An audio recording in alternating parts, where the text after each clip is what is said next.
Uma escritora muito famosa, uma mulher de sucesso, tinha acabado de realizar o seu maior sonho, ser mãe. Mas algo acontece e muitas dúvidas do que realmente aconteceu continuam até hoje, anos depois do caso. Oi gente, bem-vindos ao canal, eu sou a Roberta Hoff. Lembrando que eu simplesmente repasso informações que estão na internet à disposição de todos. Então já vai deixando o like para apoiar o meu trabalho, ajuda muito. Se inscreve e aciona o sininho, tem vídeo terça e quinta às 18 horas. E considere se tornarem membros se quiserem e puderem. Aqui embaixo no Saiba Mais tem link da Amazon e da Magalu. Se vocês forem comprar qualquer coisa nessas lojas, utilizando esses links, a gente recebe uma comissão como se estivesse vendendo algo para vocês. E isso ajuda o canal de alguma forma, beleza? E bora pro caso de hoje. O caso Krista Worthington.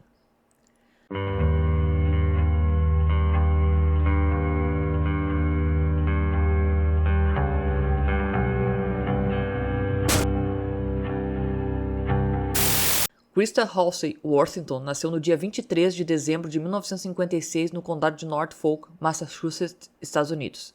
Ela era filha de Christopher Halsey Worthington e Gloria Marie Sanders Worthington. A Krista se formou na Hanyang High School em 1973 e se formou com honras no Vassar College em 1977. Ela trabalhou para Women's Wear Daily, Cosmopolitan, Elle, Harper's Bazaar e New York Times. Ela também foi coautora de vários livros sobre moda. Quando ela tinha 26 anos, ela conseguiu uma entrevista com o astro da moda Yves Saint Laurent. Aos 40 anos, ela vivia o que parecia uma vida agitada, cobrindo as passarelas de Nova York, Londres e Paris para as principais revistas de moda. Só que segundo Steve Hodler, um cara que a Krista namorou por 2 anos em Nova York, ela nunca se sentiu parte desse mundo glamouroso que ela cobria. Então, em 1997, ela se mudou para Truro, onde a sua proeminente família da Nova Inglaterra possui uma série de propriedades. O Steve disse que parecia o retiro perfeito e o lugar perfeito para ela ter um filho. Ela tinha um grande sonho de ter um bebê, e ele acha que ela sentiu que esse seria um bom lugar para fazer isso. A complicação era que ela não estava casada e não tinha namorado na época. Na verdade, isso é uma complicação para uma mulher pobre, para uma mulher que tem dinheiro não é uma complicação. Mas enfim. Bom, em Truro, ela conheceu o guarda-pesqueiro Tony Jackett, de 56 anos. O Tony contou que era um desafio estar na água, mentalmente e fisicamente. Esse era um modo de vida bem independente. Ele disse que se sentia feliz, abençoado por ter nascido e crescido em Truro. Ele tinha uma boa reputação na cidade, todos achavam ele uma boa pessoa.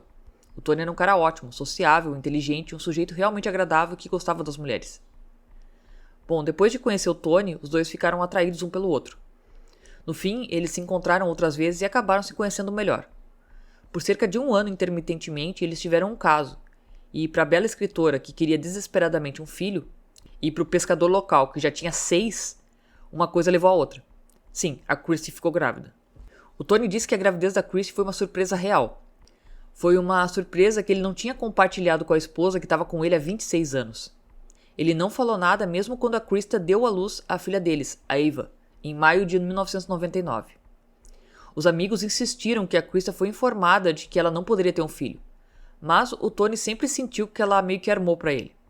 Na verdade, a Krista tinha ido a um talk show, o Lisa, no ano anterior para falar sobre mulheres que optaram por ser mães solteiras, e ela escreveu um artigo no Harper's Magazine sobre a escolha dela de se tornar uma mãe solteira. A Linda Skettler disse que a Ava se tornou o centro do universo da Krista. Ela disse que a Krista era uma mãe muito dedicada, que ela sempre tinha a Ava no colo e elas sempre brincavam e riam juntas. Mas isso não durou muito tempo. Era domingo, 6 de janeiro de 2002. A redação do jornal de Truro recebeu a informação de que tinha acontecido um assassinato.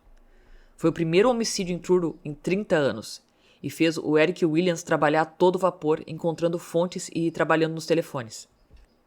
O Eric estava ligando para o Tim Arnold, outro ex-namorado da Krista, que morava do outro lado da floresta da casa dela. A história do Arnold era de que ele simplesmente tinha passado na casa às 4h30 daquela tarde para devolver uma lanterna. E, em vez disso, levou o maior susto da vida. Segundo ele viu a Krista deitada no chão, em uma espécie de corredor na cozinha, e viu a Ava perto dela. O Arnold disse mais tarde à polícia que a pequena Ava estava tentando mamar. Ele disse que pegou a criança no colo e correu para fora, então ele ligou para o 911. Ele imediatamente pediu para mandarem alguém para o endereço dela. Quando perguntado qual era o problema, ele disse que era a Krista Worthington. Ele disse que não sabia o que tinha acontecido com ela.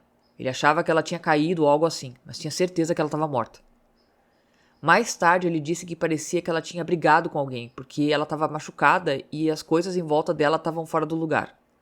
Ela estava seminua e foi esfaqueada uma vez no pulmão esquerdo. A lâmina atravessou o corpo e entrou no chão da cozinha, abaixo do corpo dela. A porta da frente foi quebrada. Havia marcas de arrasto no chão do lado de fora e vários itens pessoais espalhados na entrada dos veículos. A desordem continuou lá dentro. Os paramédicos chocados pegaram descuidadamente um cobertor da casa para cobrir o corpo da Krista. Logo, todos os intrusos sabiam o que tinha acontecido. O Tony disse que recebeu um telefonema informando que a Krista havia sido assassinada. Ele apenas sentiu descrença e que o crime parecia muito sem sentido. Com todos os elementos de um mistério clássico, relatos sensacionais do assassinato em Cape Cod chegaram aos noticiários do país, deixando os vizinhos da Krista nervosos. Eles não tinham motivos para suspeitar que a polícia levaria literalmente anos para resolver o crime.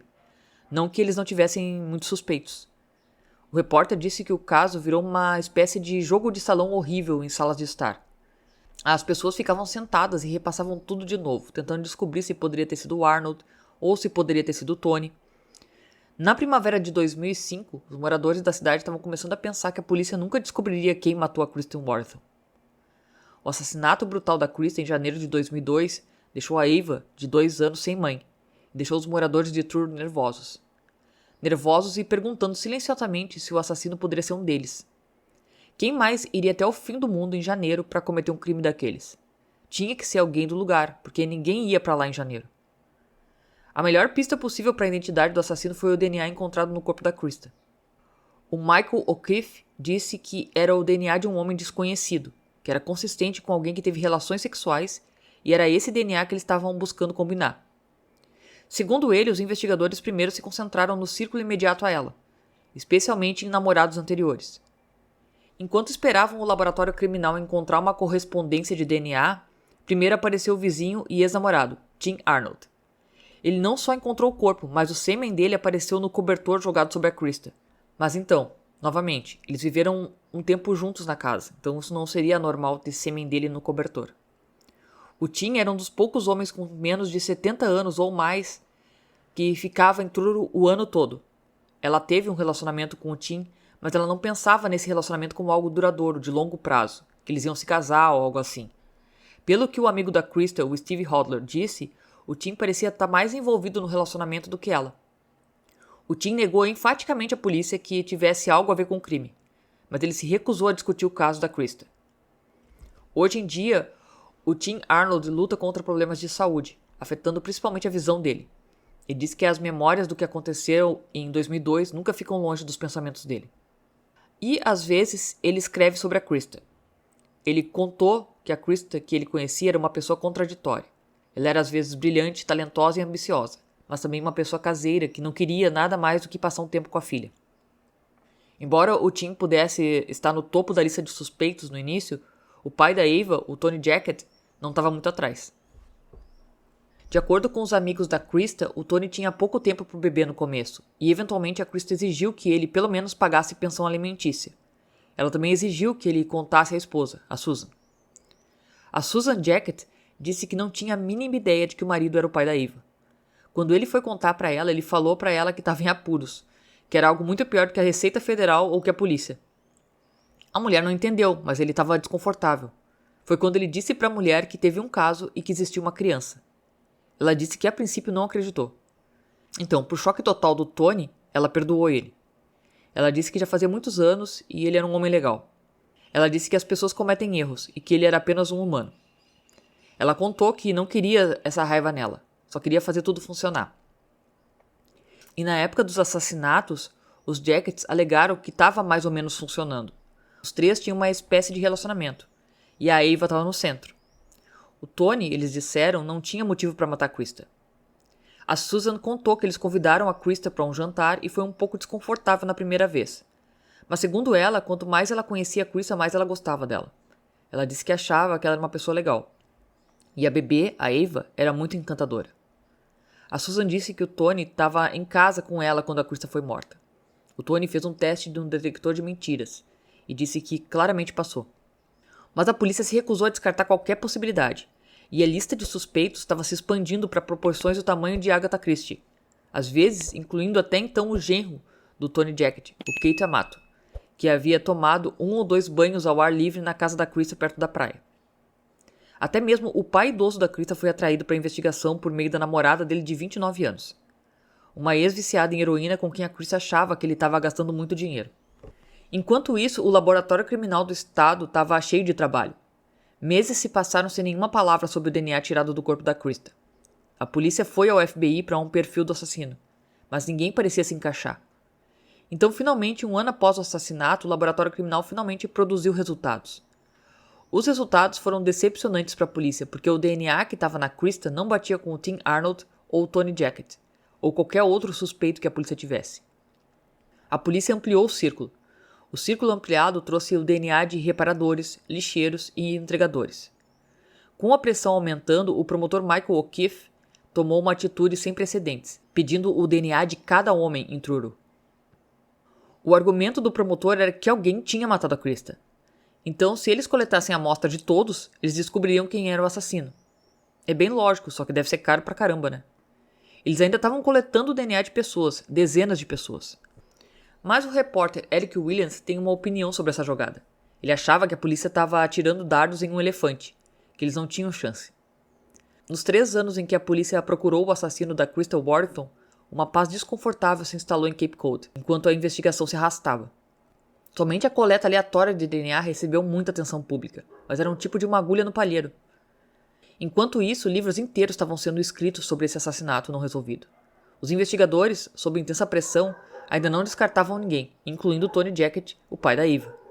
A pequena Eva, a filha dele com a Krista, foi enviada para viver com uma amiga dela, a Mira Chase, a quem a Krista tinha nomeado como guardiã no testamento dela. O Tony tinha permissão para ver a filha apenas uma tarde por semana. O Tony decidiu lutar pela custódia, mas perdeu para a amiga da Krista. E o Tony achava que sabia o porquê. Ele ainda era suspeito no crime contra a Krista, e isso custou a custódia da Eva. Ele disse que tinha que se acostumar com essa realidade, de que ele seria um suspeito para sempre. Mas então, em 7 de abril, os investigadores tiveram uma notícia surpreendente, quando o laboratório criminal teve uma descoberta, uma correspondência de DNA encontrada fora e dentro do corpo da Krista. O Eric lembrou que foi uma bomba enorme. Eles ficaram chocados, eles não podiam acreditar que finalmente eles tiveram uma correspondência de DNA. Então, de repente, houve uma correspondência, um suspeito e uma prisão. Tudo anunciado ao mundo pelo promotor público Michael O'Keefe, 3 anos e meio depois do crime. Ele anunciou que na noite anterior, detetives da Polícia Estadual de Massachusetts prenderam Christopher A. McCowan pelo assassinato de Krista H. Warrington em 2002. Muitas pessoas não tinham ideia de quem era o Christopher McCowan. O Christopher tinha sido o lixeiro da Krista. Truro ficou surpreso e aliviado e parecia um acordo fechado. A polícia pegou um dócil Christopher McCowan, na pensão, deitado na cama assistindo a desenhos animados. Tinha maconha e um frasco aberto de analgésicos prescritos estavam na mesa próxima. Incrivelmente, ele estava bem embaixo do nariz deles desde o começo. Entrevistado 2 vezes, em ambas as vezes ele negou conhecer Krista Warrington. Além disso, ele havia dado o DNA dele à polícia voluntariamente mais de 1 ano antes. Quando os detetives levaram o Christopher para interrogatório, ele renunciou ao direito de um advogado. Os detetives disseram que ele novamente negou conhecer a Krista. Só que eles tinham uma evidência de DNA contra ele. A polícia disse que foi quando a história dele mudou. O promotor disse que ele admitiu que sim, ele tinha ido lá na sexta-feira à noite, ele tinha feito sexo com ela e ele tinha espancado ela. Mas ele não queria admitir que matou ela. Então ele pôs a culpa da maior parte disso em outra pessoa. De acordo com McCowan, essa outra pessoa era o seu amigo Jeremy Fraser, que estava com ele na noite do assassinato. Mas o DNA do Fraser não foi encontrado em lugar nenhum no corpo da Krista. Eles tinham uma suposição operacional de que a última pessoa que fez sexo com a Krista Warrington tinha matado ela.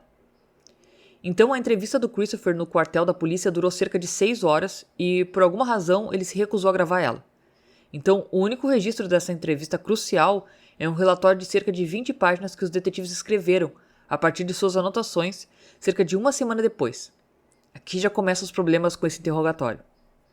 Nele, o Christopher às vezes fica confuso e apresenta pelo menos meia dúzia de versões diferentes do que realmente aconteceu na noite em que a polícia disse que a Krista morreu. O advogado, o Bob George, assumiu o caso do Christopher após o interrogatório policial e disse que eles tinham conclusões precipitadas desde o início. observando que o seu site listou esse assassinato como resolvido quase no momento da prisão do Christopher. Ele ficou em dúvida pelo fato do Christopher Owen ser uma pessoa de etnia negra e classe média baixa, e de ter capacidades limitadas. Ele era um alvo muito fácil. Ele disse que ele era um alvo especialmente fácil porque o Christopher McCowan literalmente não era inteligente o suficiente para se defender. Ele era uma pessoa com um QI de 76 a 78 no seu melhor dia, ou seja, em um dia que ele não estava usando drogas nem álcool e não estava sob pressão. Naquele dia, no dia do interrogatório, ele estava usando Percocet e maconha. O advogado disse que seu cliente era massa de vidraceiro na mão dos policiais. Logo, ele disse que a confissão do Chris era falsa e ele não aceitava ela. Ele disse que não sabia quanto do interrogatório realmente veio da boca do Christopher ou quanto disso veio da investigação policial. O George acusou que a polícia atrapalhou a investigação desde o momento em que eles chegaram na cena do crime. Houve pistas que não foram seguidas e houve coisas que não foram feitas. Quanto ao DNA, o eixo central do caso da promotoria, a importância disso estava toda em como você olhava para o crime. Segundo ele, não havia evidência nem indício de abuso sexual. E a polícia, ele estava prestes a dizer ao júri, estava olhando tudo errado. O George argumentou que a pessoa que matou a Crystal Worthington era branca. Eles tinham pegadas que não foram identificadas, tinham impressões de palma que não foram identificadas e tinham DNA masculino desconhecido de 3 indivíduos sobre as unhas dela. Os promotores foram ao julgamento do Christopher McCowan confiantes de que o júri ia aceitar a teoria simples sobre o assassinato da Crystal Worthington. O promotor público Michael Okoff explicou que ele foi ao local com o propósito de fazer sexo com aquela pessoa, o que foi negado para ele, e num acesso de raiva ele abusou e matou ela. O caso contra o suposto assassino da Krista dependia de 2 peças vitais de evidência, o DNA e a declaração, juntos foram os 2 principais pilares do caso segundo o promotor. No que diz respeito ao DNA, o especialista do estado disse que ele prova, sem sombra de dúvidas, que o Christopher fez sexo com a Krista. Quanto à declaração, o policial Christopher Mason disse ao tribunal que, embora o Christopher não tenha confessado, ele admitiu à polícia que espancou a Krista e viu ela morrer. O policial disse que o Christopher declarou que ele nunca quis que aquela senhora fosse morta, que era um pesadelo atrás de outro, e não tinha um dia que ele passasse sem pensar naquilo. No cenário da promotoria, o Christopher estava bebendo muito naquela noite. Ele se juntou a amigos em um clube local, onde eles foram filmados por um espectador enquanto participavam de um concurso de rap. O promotor argumentou que o Chris queria a companhia de uma mulher, depois de festejar e beber a noite toda. Então, por volta da 1h30 da manhã, o Chris dirigiu até a casa da Krista, em Truro, onde matou ela. O promotor público acredita que o Chris estava sozinho e não tinha um relacionamento anterior com a Krista, além de ter uma familiaridade de quem ela era, onde ela morava e o fato que ela morava sozinha. É aí que o advogado do Chris, o Bob George, insistiu que os promotores estavam completamente errados. Segundo ele, quando eles encontraram o DNA, por 39 meses as pessoas ouviram que eles estavam procurando falar com o último amante da Krista. O George queria convencer o júri de que havia dúvidas razoáveis sobre tudo nesse caso. Para começar, ele alegou que o cliente dele e a Krista poderiam ter se envolvido. Ele disse que o Chris McCowan poderia ter tido um relacionamento sexual consensual com a Crystal Worthington. E qualquer um que não acreditava nisso era alguém que simplesmente não conseguia aceitar. Ou seja, problema racial.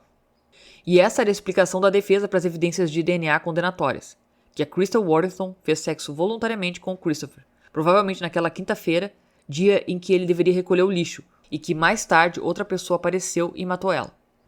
Mas o George disse que fazer o júri acreditar nisso poderia ser um problema, porque o cliente estava sendo julgado em Lillywhite, Cape Cod.